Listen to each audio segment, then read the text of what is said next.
బాలినేని శ్రీనివాసులరెడ్డి ఒంగోలు ఘర్షణలకు సంబంధించి 12 మంది వైసీపీ కార్యకర్తలపై కేసులు నమోదయ్యాయి. 2 వైసీపీ కార్యకర్తలను అదుపులోకి తీసుకున్నారు పోలీసులు.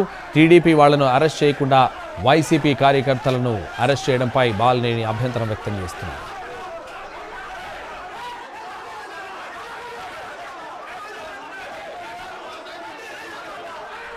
ఇదే విషయానికి సంబంధించి మరింత సమాచారం మా ప్రతినిధి ఒంగోలు నుంచి సురేష్ అందిస్తారు. సురేష్.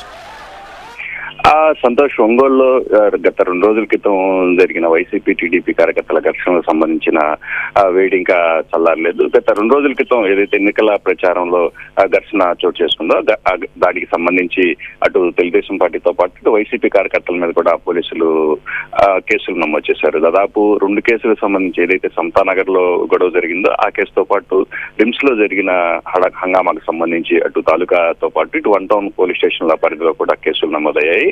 దాదాపు 30 మంది వరకు తెలుగుదేశం పార్టీ కార్యకర్తల మీద, అదే స్థాయిలో వైసీపీ కార్యకర్తల మీద కూడా కేసులు నమోదైన పరిస్థితి. అయితే 1 టౌన్ పోలీస్ స్టేషన్ సంబంధించి ఏదైతే రిమ్స్ దాడికి సంబంధించిన ఘటనలో దాదాపు 12 మంది వరకు వైసీపీ కార్యకర్తల మీద పోలీసులు 1 టౌన్ స్టేషన్ లో కేసు నమోదు చేశారు. 2 కార్యకర్తలను అదుపులోకి తీసుకున్నారు. అయితే ముందుగా తమ పార్టీకి సంబంధించిన కార్యకర్తలను అదుపులోకి తీసుకోవడంపై మాజీ మంత్రి బాలినేని శ్రీనివాసరెడ్డి తీవ్ర అభ్యంతరం వ్యక్తం చేస్తూ ఒంగోలు 1 టౌన్ స్టేషన్ కు చేరుకున్నారు. ఉదయం 8 గంటల సమయంలో ఆయన పోలీస్ స్టేషన్ కు రావడం, ఏదైతే ఈ దాడి ఘటన చోటు చేసుకుందో అక్కడ 2 పార్టీల నేతలకు సంబంధించిన ప్రమేయం ఉందని, ఈ ఘటనలో 2 పార్టీలకు సంబంధించిన వ్యక్తులను బాధ్యులుగా చేస్తూ కేసులు నమోదు చేయాలి కానీ ముందుగా తమ పార్టీ కార్యకర్తలను ఎందుకు అదుపులోకి తీసుకున్నారంటూ ఆయన ప్రశ్నించడం జరిగింది. ఏదైతే ఈ ఘటనకు సంబంధించి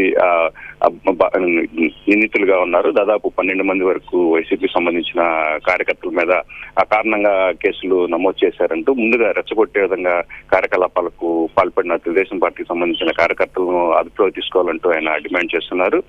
ఏదైతే ఈ 12 మంది వైసీపీ కార్యకర్తలకు 41 CRPC కింద నోటీసులు ఇచ్చి పంపించాలంటూ ఆయన స్టేషన్ దగ్గరే కూర్చున్న పరిస్థితి. అయితే అటు బాలినేని శ్రీనివాసరెడ్డితో పాటు ఆయన కుమారుడు ప్రణీత్ రెడ్డి కూడా పోలీస్ స్టేషన్ దగ్గరకు చేరుకోవడంతో పెద్ద ఎత్తున వైసీపీ కార్యకర్తలు కూడా స్టేషన్ దగ్గరికి చేరుకున్నారు.